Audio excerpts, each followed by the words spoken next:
1930 to 1945, Great Depression and War. The stock market crashed in October 1929, causing widespread economic chaos across the United States, which affected North Dakota like everywhere else. By 1939, an estimated 37% of the state's population was on economic relief, 3/4 of farm loans were in default, and the state government was facing a budget deficit of $2.5 million. Hastening local hardship, the Dust Bowl greatly affected agriculture, one of North Dakota's most important commodities. Annual moisture averaged 13.46 inches during the 1930s, almost 3 inches below the previous average to that point.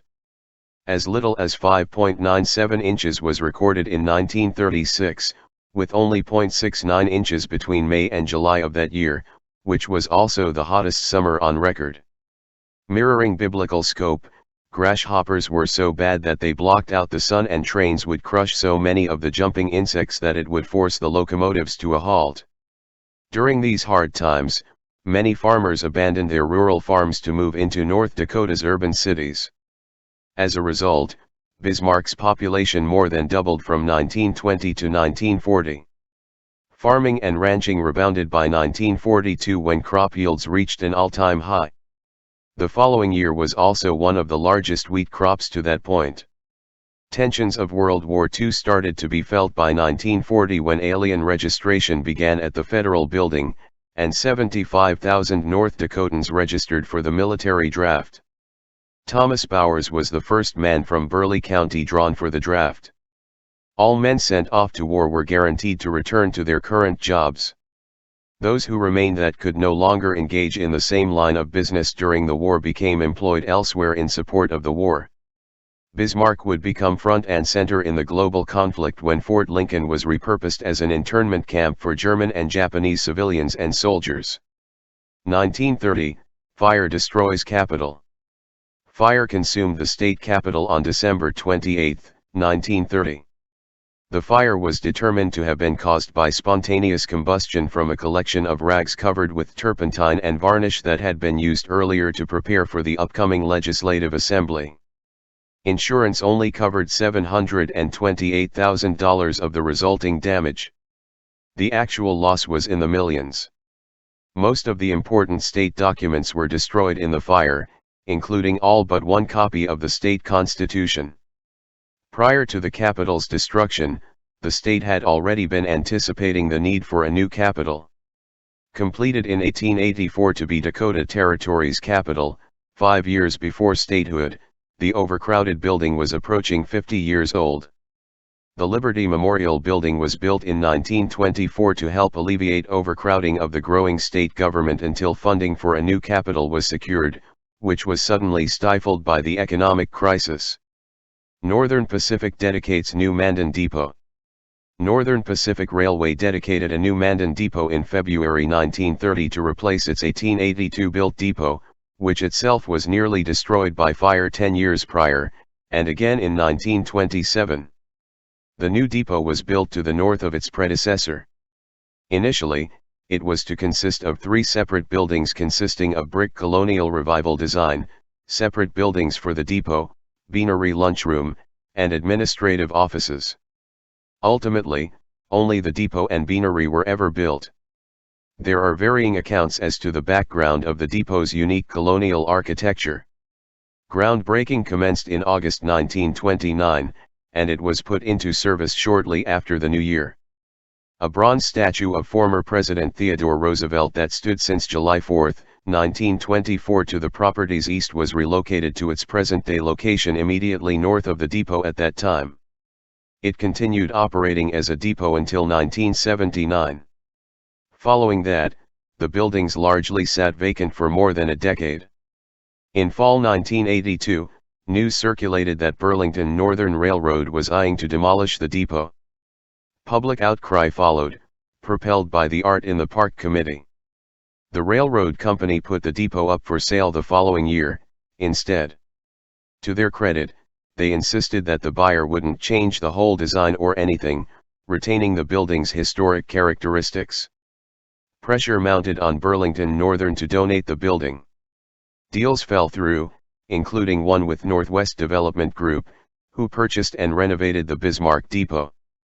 It would take another 6 years before a favorable lease agreement for the depot site and its buildings with the city of Mandan would be struck, 5 years for a total cost of $500. The city eventually acquired the site. After completing renovations totaling about $100,000, the former depot held a grand reopening in June 1992. The beanery took a bit longer. The North Dakota Indian Art Association opened a store and offices inside the rededicated depot. Efforts to turn the former depot into a culture and arts center first came to light in 1987. The Five Nations Arts Center operated there until relocating across the street into the former Lewis and Clark Hotel in 2019. Today, the site houses Fort Abraham Lincoln Foundation, Mandan Progress Organization, and the Mandan Art Association. Wachter expansion, J.C. Penney relocates. Also in 1930, Wachter School expanded with 3 additional classrooms and a gymnasium. Having purchased the local Golden Rule store the previous year, J.C. Penney relocated into a newly constructed building at 115 North 4th Street. It remained there until 1957. 1931, World War Memorial Building. The World War Memorial Building was dedicated on January 9, 1931. The Art Deco-style building deployed the most modern construction techniques of the time, from its heating system to its steel frame supporting 700,000 bricks. The World War Memorial Building was designed with the intent of having a diverse usefulness. Upon completion, it contained the largest convention hall in the state, along with a first-class gymnasium. Space was reserved in the basement for the future addition of a swimming pool, but it's unconfirmed if this was ever achieved. The state legislature met there while the new state capitol was undergoing construction, which was completed in 1934. A memorial building commemorating World War I veterans was first authorized during the 1929 Legislative Assembly. It was decided that it would be a joint city-county community center. The city would fund $125,000, with $84,000 from Burleigh County. With nearly 75% support, Bismarck voters overwhelmingly approved the debt limit increase and bond measure to finance the building, through a special election held on May 31, 1929. It was the city's largest election turnout to that point. The cornerstone was laid December 31 of that year. In the mid to late 1950s, plans were discussed to expand the building, but lack of funding stopped such plans from progression. Voters, instead, authorized the Bismarck Civic Center in 1967. Streetcar line discontinued, airline service established. The state-owned streetcar line was disestablished in the aftermath of the Capitol's destruction, on February 28. Later that year, the first commercial airplane landed in Bismarck when Northwest Airways, later Northwest Airlines, now Delta, established Bismarck service. With Hamilton-built planes powered by Hornet engines. It was that year that Bismarck Airport first occupied its present-day site when the city leased 80 acres of land from F.B. Strauss and Cora McLean. The first terminal was erected there in 1936, replaced in 1966, and again with the present-day facility in 2005. Butteries. Butteries opened a Bismarck department store at 404 East Main Avenue in 1931. The store moved to the southwest corner of 4th Street and Broadway Avenue in 1941, where it remained until 1974 when A.W. Lucas purchased the building for expansion. Butteries then relocated to 218 North 4th Street. Butteries operated stores in 6 states, including North Dakota stores in Bismarck, Fargo, 2, Grand Forks, and Minot, 2. After filing for bankruptcy in 1979, all stores shuttered. Piggly Wiggly. 1931 saw the opening of Bismarck's second chain grocer, Piggly Wiggly, at 502 East Broadway Avenue. Willie W. Oliver purchased the store in 1939. 10 years later, SuperValue purchased the Piggly Wiggly locations in Bismarck, Dickinson, and Mandan. SuperValue then resold the Bismarck store to Roy Rockstad and Eugene Buss Leary, who in turn founded what would become Dan's Supermarket. The nearby Mandan store was sold to Emily Moose and William Jowers, who also converted it to Bill's SuperValue. Burleigh County Courthouse. On July 25, 1931, the current Burleigh County Courthouse was dedicated at 6th Street and Broadway Avenue on land donated by Dr. Quain. It replaced the 1881-built courthouse that stood on the same site. At a cost of about $300,000, the Art Deco courthouse and accompanying jail replaced one used since 1875 on the same site. The second and third floors weren't fully finished until 1984. An annex was added in the early 1960s. A parking ramp and larger 42,920 square foot detention center were completed in 1992, at an approximate cost of $4.5 million. The expanded detention center increased capacity from 23 prisoners to 68, and up to 92 with some double bunking. The fourth floor was left unfinished for future expansion. Other happenings. February 28, state-owned streetcar line established in the aftermath of the Capitol's destruction. July 2, Pioneer Park dedicated. 1932, Dust Bowl and Depression, Elks Pool.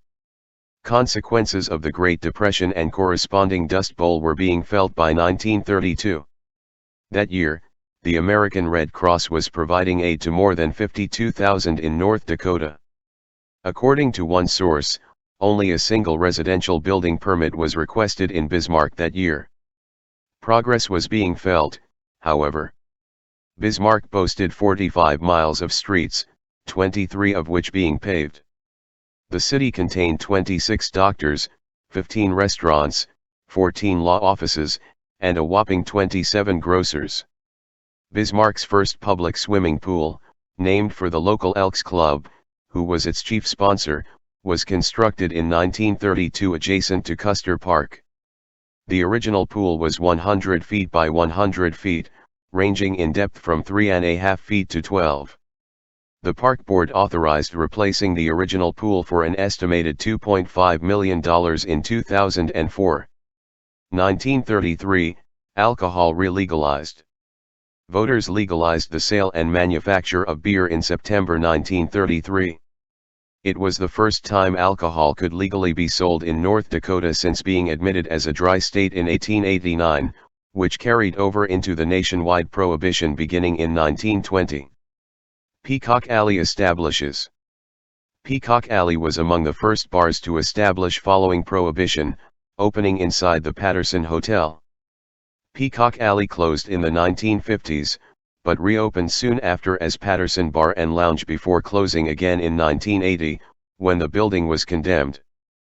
4 years later, Peacock Alley was re-established in the hotel's former lobby after the building's renovation. It continues to operate, now under the ownership of Dale Zimmerman. Schultz Creamery. Depending on the source, Enoch Schultz founded Schultz Creamery sometime between 1933 to 1935. Schultz Creamery evolved into a multi-million-dollar regional dairy producer, at one time being Burleigh County's only privately owned creamery. Over the years, products produced at the Schultz Creamery have included milk, butter, ice cream, and cheese, which was introduced in 1943. The creamery was located at 1221 Front Avenue. Enoch's son, John, took over operations in 1967. He operated the company until selling to Fargo native Jim Odney in 1997. Odney introduced the Deja Mu line of products in 2000, which became the company's principal brand henceforth. Operations ceased not much after. Walker's and Daughters Jewelers. C.M. Walker founded the longtime jewelry and clock store in 1933. Multiple generations later became involved with the business, hence its name. It was first located inside the Harris and Woodman C store. It later occupied 105 North 3rd Street and 504 East Main Street. In November 1973, the store relocated to its longtime home at 118 North 5th Street, occupying the former Rollins family shoe store, which itself was formerly White Drug before it relocated into the Parkade. Walker's and Daughters Jewelers opened a second location at Gateway Mall in 1979 as an original tenant. A third location was later opened at Kirkwood Mall, and the Gateway Mall location closed soon after. 1934, New Capitol.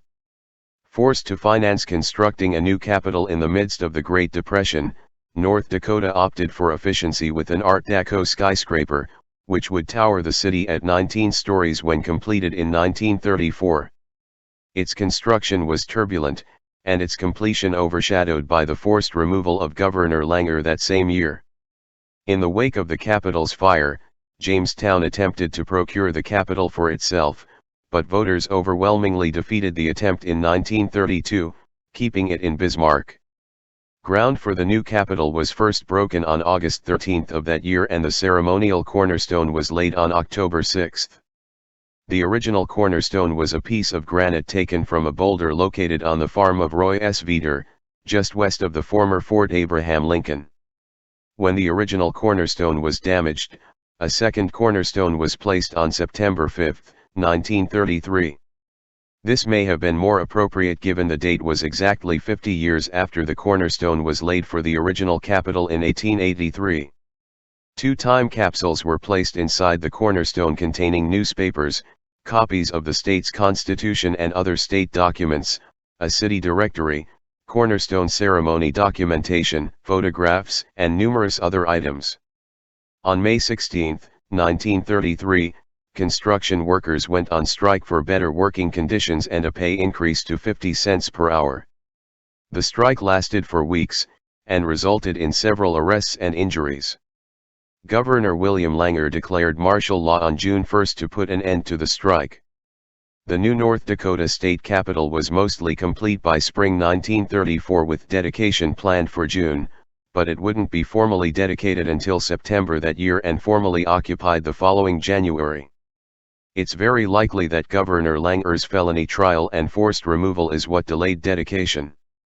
Governor Langer convicted, removed.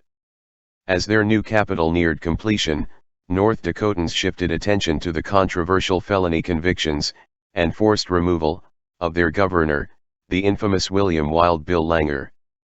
Langer took the state's top office at the end of 1932 and almost immediately began abusing the confines of his power. One such example was requiring all state employees to devote 5% of their salaries to the nonpartisan league and to subscribe to his publication, The Leader. Langer also posted guardsmen at the executive mansion to patrol unwanted visitors, and he cleaned house at various state-run agencies, firing non-conforming employees allegedly without just cause. Despite these obvious abuses of power, Langer's support remained quite high.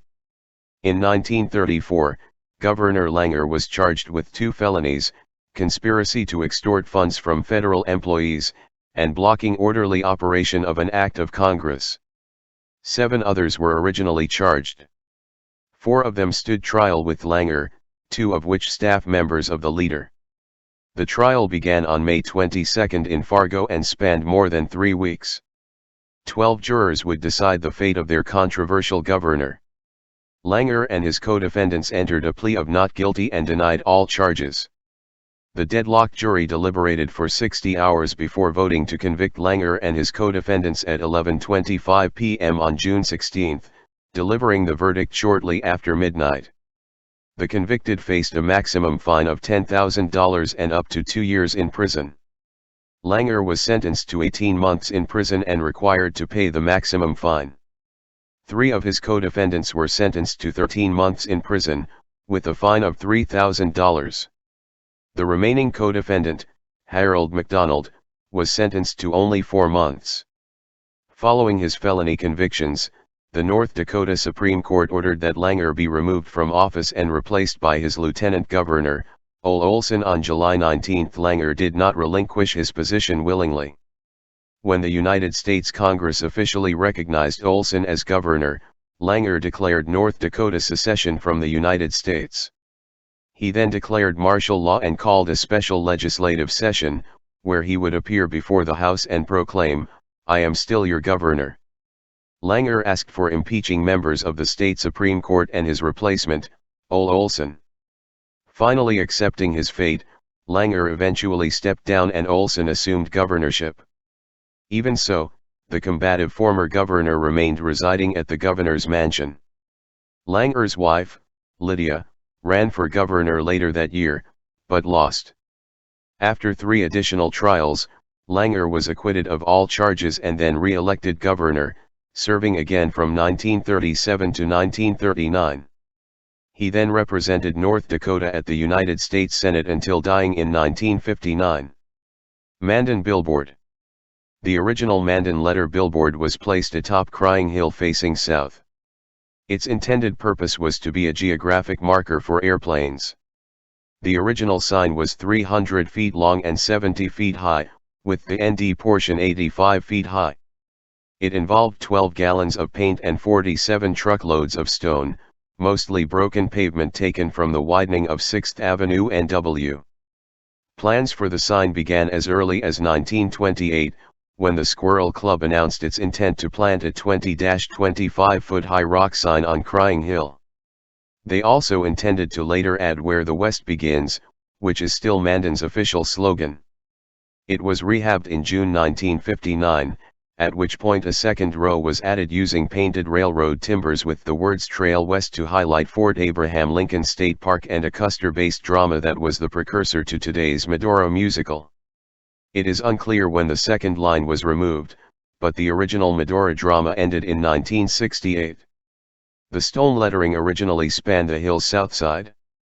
It was relocated to its present location on the hill's northeast in 1987 to face Interstate 94 in response to the addition of a new interchange. The new sign used concrete instead of stone to discourage vandals. Each of the capital letters are roughly 50 feet long and 40 feet wide, with the lowercase letters 30 times 26. The new letters were comprised of roof beams, purchased by the Mandan Moose, taken from the Morning Pioneer Building's demolition site. The Mandan lettered trees were planted in the late 1990s in the original location of the stone sign, on the hill's south. Note, sources vary slightly on the details, including the year of placement varying between 1929 and 1934. Indeed, there are newspaper articles in each of those years referencing its placement. Sources also vary on the height of the ND portion between 80 feet and 85 feet. Mandan Memorial Building. Mandan dedicated its World War Memorial Building in October 1934. At the time, only the basement and first floor were finished. The basement contained what was then North Dakota's largest indoor swimming pool. The building wasn't fully completed until 1937. It seems that the pool was filled in sometime during the 1960s. Construction commenced in 1932 as an Authorized Works Progress Administration project utilizing federal funding. The city's first public library opened there in 1939. Morton County operated the library until merging with the Mandan City Library in 2007. Today, the building houses municipal administration. Universal Motor Company. Universal Motor Company became established in 1934. Upon formation, Universal Motor Company was a Ford Lincoln dealership housed on the same site as Fleck Motors. John Fleck was the company's president, which later became a conflict of interest considering Fleck Motors was a General Motors dealership. Today's ID Ford is essentially the successor to Universal Motor Company, although it's not quite as straightforward as that.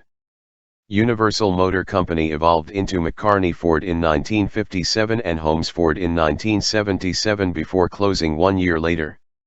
McCarney reopened as a service center in the same building in 1980, only to be acquired by today's ID Ford the following year. Fort Abraham Lincoln State Park. Even though President Roosevelt signed over the deed of the former Fort Abraham Lincoln in 1907 to become a state park, little was done with the site until 1934 when it was one of several parks submitted for improvement. When a federal representative visited the site that spring to study the request, he was surprised to learn what type of work was needed there, accepting it be mostly tree trimming and cleanup of a wooden area only to discover what the open prairie was. The entire site was said to have only 3 small trees. With the grander scope of the situation, heavy development seemed unlikely, citing more important projects for the Civilian Conservation Corps, mostly water conservation. Even so, the Civilian Conservation Corps began developing it in the state park we know today, including building a visitor center and roads, as well as reconstructing fort structures and earth lodges at the historic Mandan on Acelant village. General Custer's mansion was recreated there in 1989 to mark the state's centennial. 1935, the one-month governor, Thomas H. Moody. Thomas H. Moody has the distinction as North Dakota's shortest-serving governor, having held the role for less than a month. The North Dakota Supreme Court unanimously declared that Moody didn't meet residency requirements and disqualified him to hold the position. To be qualified, governors must have resided in North Dakota for at least 5 years preceding the election. Moody had voted in a Minnesota election in 1932. For his part, Moody stepped down without issue and urged residents to support his successor, Walter Welford, despite that the two were of opposite political parties. Moody's removal came during a turbulent time for North Dakota's executive branch, barely 7 months after Langer's forced removal the previous June. Welford became the 4th man to hold the governor's office in 7 months. It was a big blow to North Dakota Democrats, as Moody was the first Democrat to serve as governor since John Burke left office 22 years prior, but Democrat John Moses would hold onto the position from 1939 to 1945 and later hold onto the position for a period of 20 years beginning in 1961. Bismarck High School replaced. Construction of the current Bismarck High School building commenced in 1934 and was completed for the 1935 to 1936 school year at an initial cost of $404,000.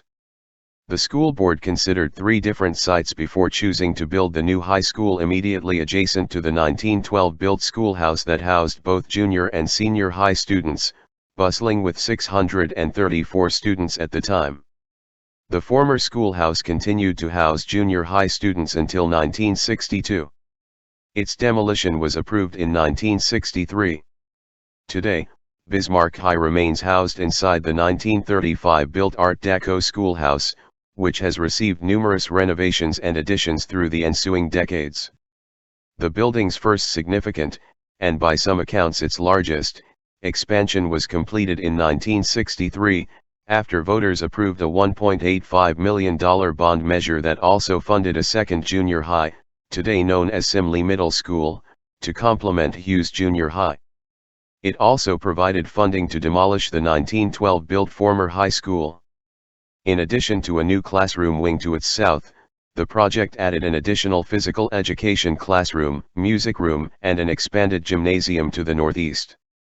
The building completed another significant expansion and renovation in 1987, adding a commons area, which doubles as a cafeteria, to the east and relocating the library to the 2nd floor, as well as heating, electrical, and plumbing upgrades. The project cost $5.9 million, with $4.3 million funded through a voter-approved bond. It was a much smaller renovation project than was initially proposed, after voters overwhelmingly rejected a $16.4 million bond measure on June 4, 1984.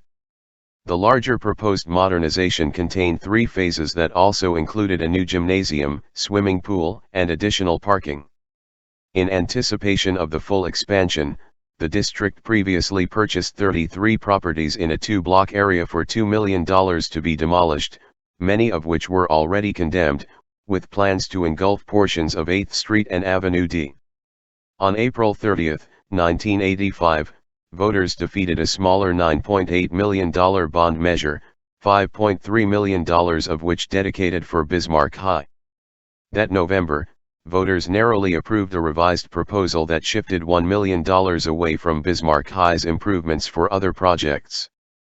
The next major expansion and renovation commenced in 1996, essentially gutting the interior while adding the Swanson wing to the north, named for M. and Artie Swanson, both former longtime teachers and one a former principal. The new wing houses 2 gymnasiums, a fine arts center, music rooms, and social studies rooms. Its most recent remodel and addition commenced in 2018, as part of a voter-approved $57.5 million bond measure for improvements of both Bismarck and Century High Schools, as well as the 3 public middle schools. The Bismarck High component costs $17 million, adding a 25,600 square foot auditorium, an 8,700 square foot third court to the Carl G. Art Gymnasium, and 10,000 square feet dedicated to fitness, a weight room, and wrestling. Prior to this, Bismarck High was the state's only Class A high school without a dedicated auditorium, instead utilizing the Knox Center, the original gymnasium, for such functions. Other happenings. Vontini Paint and Glass opens at 313 East Main Avenue. 1936, opposite temperature extremes.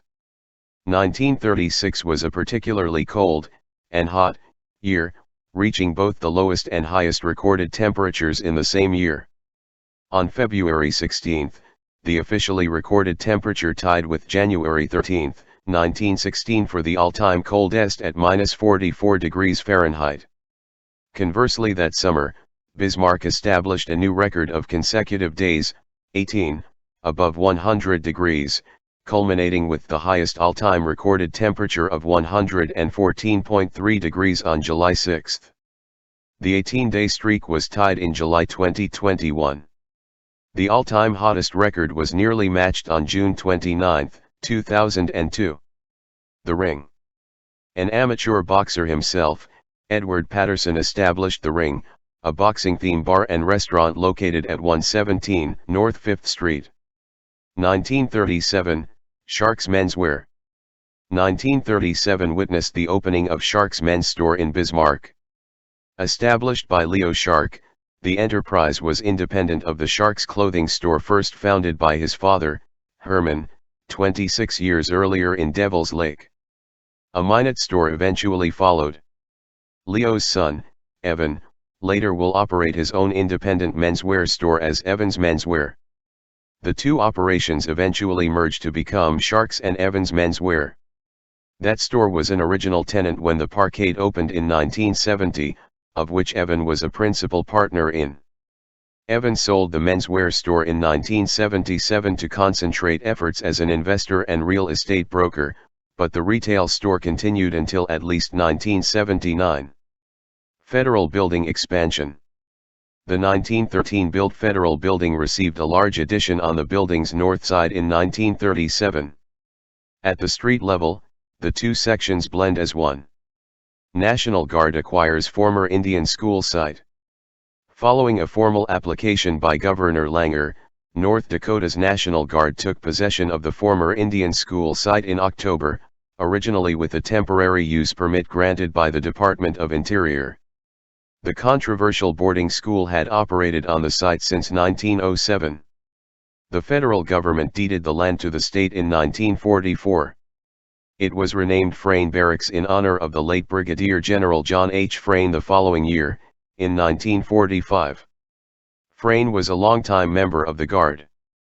Roche Furniture. John Engel and A.P. Tony Roche co-founded Engel Roche Furniture on July 22 on the northwest corner of Broadway Avenue and 3rd Street next to the Paramount Theater, site of today's U.S. Bank building site. Engel already owned a furniture store in Dickinson at the time. Roche was living in Dickinson too, as manager of Security Credit. At first, the store also sold appliances and flooring. In fact, it marketed itself as a linoleum specialist. In July 1939, Roche acquired full interest with his wife Wilhelmina, Minnie, and eventually passed ownership to their sons Robert and Thomas. Roche Furniture remained downtown until relocating to 2223 East Rosser Avenue in 1973, renovating the former 1955-built Eddie's Bakery building for about $100,000. The new building contained more than 3 times additional space. It closed in the early 2000s and the former building has been occupied by Crystal River Warship Center since 2004. 1938, Bismarck Tribune wins Pulitzer. Bismarck Tribune won a Pulitzer Prize in 1938 for a series of articles entitled Self-Help in the Dust Bowl. Anderson Ace Hardware. O.V. Anderson, his son, Alton, and Paul G. Brewer opened Anderson Ace Hardware that year at 116 North 5th Street. On December 2, 1955, Anderson Ace opened at a new location at 407 North 4th Street, where it remained until its August 1996 closure. It was at that time that Kirkwood Hardware Hank became affiliated with Ace. The building it occupied in 1955 was built on the foundation of what was once a movie theater. A house occupied the site before the theater. 1939, Bismarck Junior College. Voters authorized a junior college in a special election held on June 5, 1939. Bismarck Junior College held its first classes on September 4 of that year, with classes held on the third floor of the Bismarck High School building. Only a one-year program was initially available, consisting of general education courses. Its initial enrollment included 68 students and 4 part-time teachers. Sources do vary on the first-year enrollment and teacher counts. One source states that initial enrollment was 73 students. Bismarck State College's website lists the initial enrollment was 104. Bismarck State College's 75th anniversary special publication listed 12 initial instructors. Perhaps these figures are from the school's first year offering a full degree program. The college relocated in 1955 and to its current campus in 1961. More on the college's history is explored with its relocation to the current campus in 1961. Traffic control, speed limits implemented, first traffic light, underpass.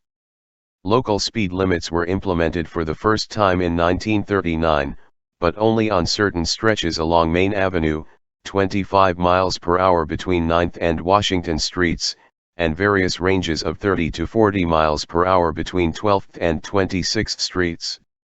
Also that year, the first traffic signal was installed at 9th Street and Main Avenue. The 9th Street underpass beneath the railroad was completed the following year, in 1940. 1940, Weather Bureau departs Camp Hancock. The U.S. Weather Bureau departed Camp Hancock in 1940, where it had been housed since 1894.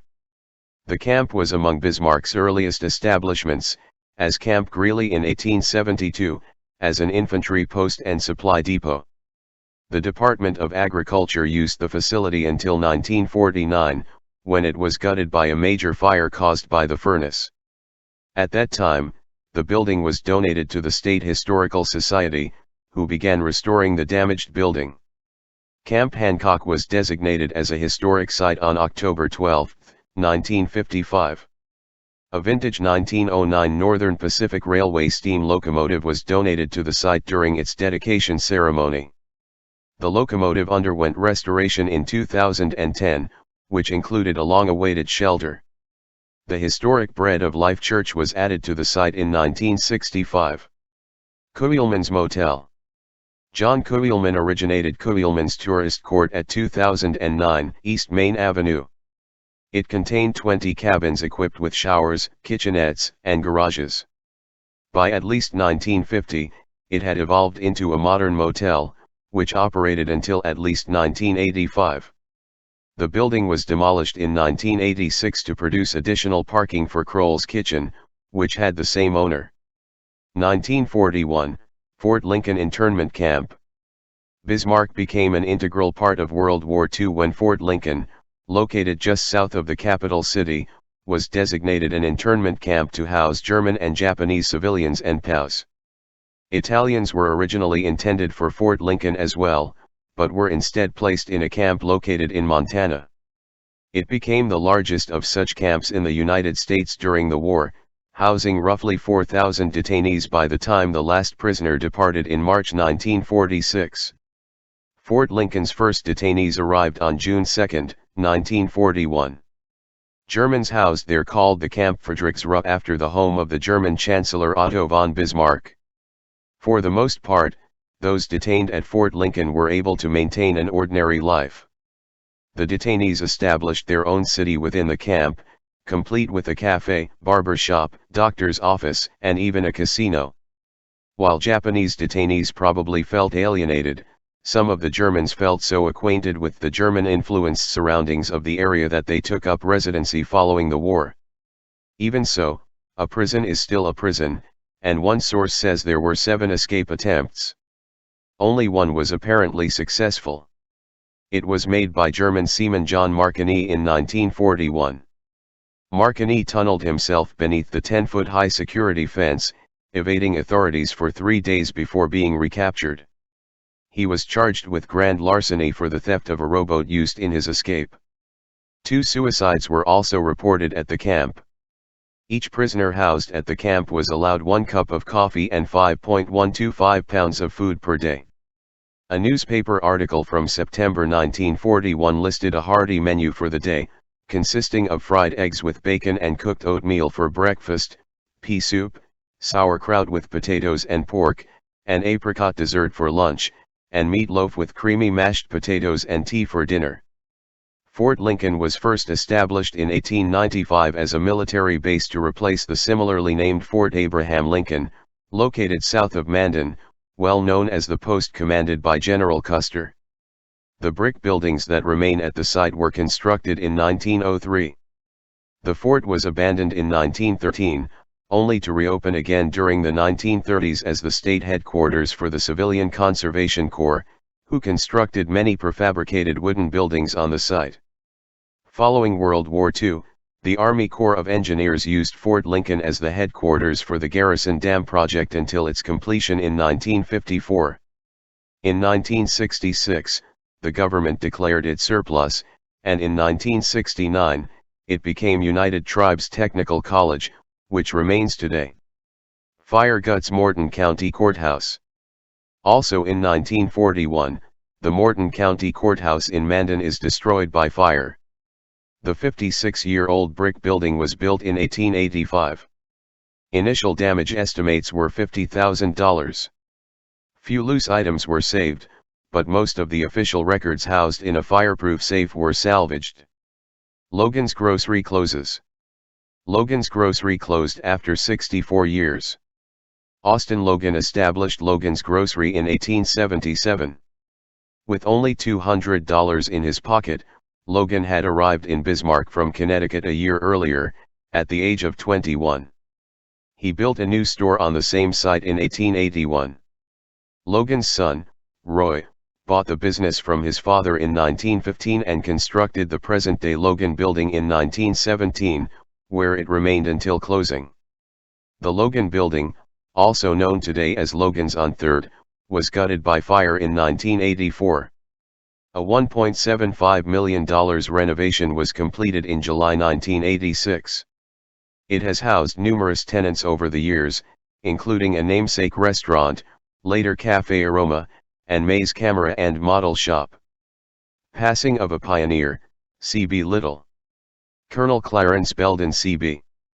Little was a prominent businessman, banker, lawyer, judge, and political figure in Bismarck's early history. To most, he is probably best known for building the historic mansion on the northwest corner of Washington Street and Avenue A, which is today owned by the Catholic Diocese. Little held many prominent roles and acquired a fortune during his lifetime. Having attended Harvard Law School, he was a politician, lawyer, and judge, but it was in the banking industry where he made his fortune. Little got his foothold in this industry in 1884, 1 year after arriving in Bismarck, when he befriended Richard B. Mellon, a local banker who later became one of the founders of the famous Mellon banking legacy. Little became director of Capital National Bank and later purchased controlling interest in First National Bank. He merged the two banks. Little was later president of the highly successful Provident Life Insurance Company, which he helped establish. Little was born in Pembroke, New Hampshire on November 18, 1857. He was married twice, first to Caroline Little in Boston on November 24, 1885, who died in 1933. 5 years later, Little married again, to Irene Shepard. Little had 2 children, George and Viroque. 1942, Gold Seal. Local businessman Harold Schaefer founded Gold Seal Products in 1942. Known for its popular consumer products, including Mr. Bubble and glass floor wax, Gold Seal grew to become one of the largest privately owned institutions to ever exist in North Dakota, with sales topping $50 million before its sale to Airwick Industries in 1986. Gold Seal's first product was Gold Seal Floor Wax. Gold Seal netted a profit of $901.02 in its first year. Glass wax was introduced in 1945, and went national 3 years later.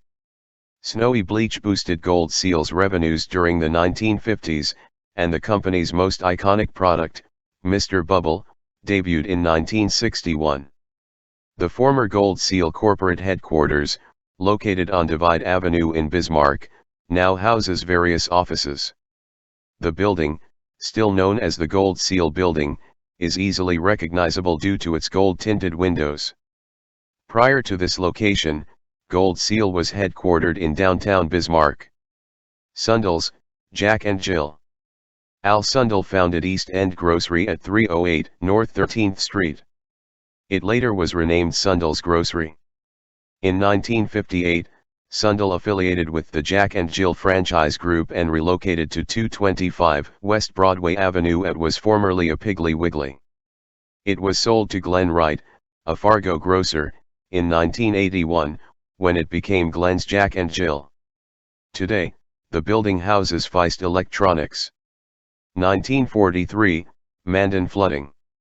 The Heart River was more problematic for Mandan than the mighty Missouri, a fact that proved true in March 1943 when Mandan was hit by its worst flooding to date. Matters became worse when dikes broke. Floodwaters reached Mandan's downtown from both the east and the west, covering some parts as deep as 3 feet beneath water. The Heart Butte Dam was completed in 1949 to help alleviate flooding of the Heart River. The Heart Butte Dam created Lake Dakota. Since the Heart River spills into the Missouri River, controlling the Heart also helped control the Missouri, which will be further aided by the Grand Garrison Dam. Passing of a pioneer, William O'Hara. William O'Hara died in Chicago after a 6-week illness. His name might not be as familiar as other pioneers, but he left behind a lasting legacy when he co-founded the longtime local department store A.W. Lucas Company in 1899. Shortly after the partnership with Lucas was dissolved in 1902, O'Hara established a grocery store on Main Avenue, directly across from the Northern Pacific Depot. Later, O'Hara became employed at the Patterson Hotel as a clerk. O'Hara also served as the exalted ruler of the local Elks and as secretary of the city's commercial club. In addition, O'Hara was a prominent member of the local Masonic Lodge. After retiring in 1930, O'Hara moved to California to reside with family. He was born in about 1866. 1945, passing of a pioneer, Edward Patterson. Edward G. Patterson, one of Bismarck's most prominent and renowned pioneers, died in November 1945, leaving behind a lasting legacy. In addition to his notable hotel ventures, Patterson was a major real estate developer, serving as a chief rival to entrepreneur Edmund Hughes. He was heavily involved in politics, first as a deputy to political boss Alexander Mackenzie during the early years of the Mackenzie machine and later as his opponent. Patterson himself served as mayor from 1890-6-1926 years on the city commission. The Nonpartisan League was headquartered at his Northwest Hotel and later the Patterson Hotel. He also owned a newspaper called the Palladium. Patterson relocated from Cleveland to Bismarck in 1883 when he was 18 years old. He was a barber, initially working for Sharpies Brothers. He later owned various enterprises before entering the hospitality business upon acquiring the Sheridan House in 1893, originally in partnership with E.S. Allen before becoming the hotel's sole proprietor the following year. When Northern Pacific chose to build its new depot on the site occupied by the Sheridan House following the 1898 fire, Patterson relocated the Sheridan House across the street, to the southeast corner of Main Avenue and 5th Street. At the same time, Patterson reinforced the hotel with brick overlay and renamed it Northwest Hotel.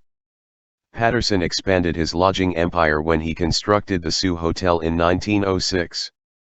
The Sioux Hotel, for a short time Bismarck's tallest building, was positioned as a mid-class property. He also owned the Grand Palace Hotel. It was in 1910 that Patterson truly made a lasting mark on the city, when he began construction of the 7-story Mackenzie Hotel, later renamed Patterson Hotel, at the northwest corner of Main Avenue and 5th Street at an estimated cost of $150,000. It was North Dakota's first building to be constructed with reinforced concrete, and was the tallest building and largest hotel located in all of North Dakota, South Dakota, Idaho, and Montana. It also contained the most private baths, 84, of any building in the state. After his passing, his wife Rose Patterson continued operating the hotel until her own death in 1975. Patterson was known as a colorful figure, particularly against his foes.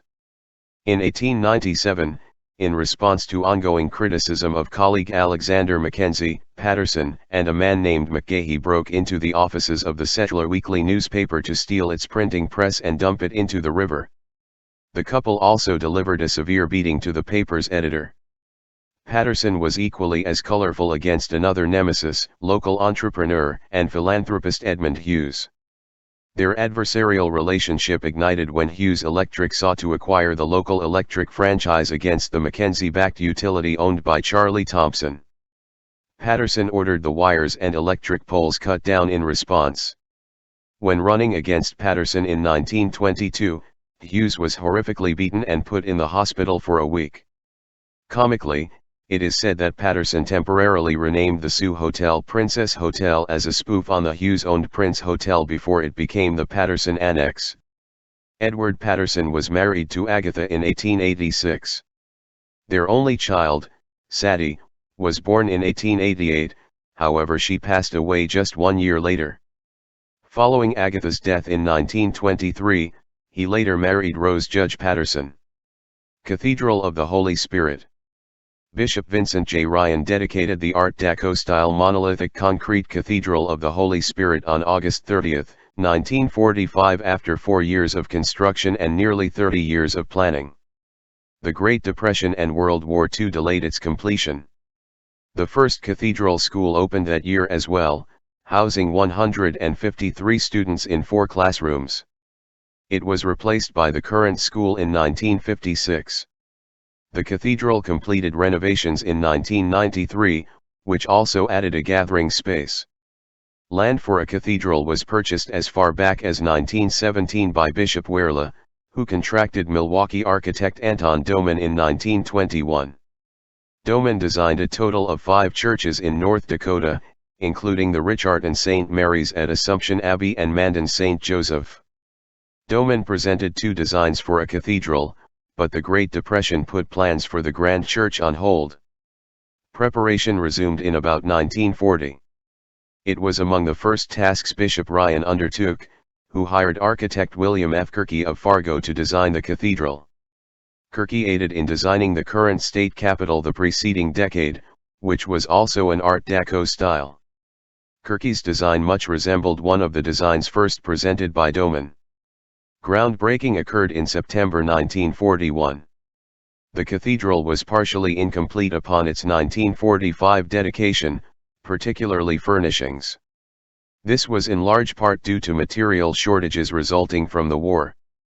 Today, the cathedral is considered a local landmark, so much so that the prestigious historic neighborhood where it's located is named the Cathedral District.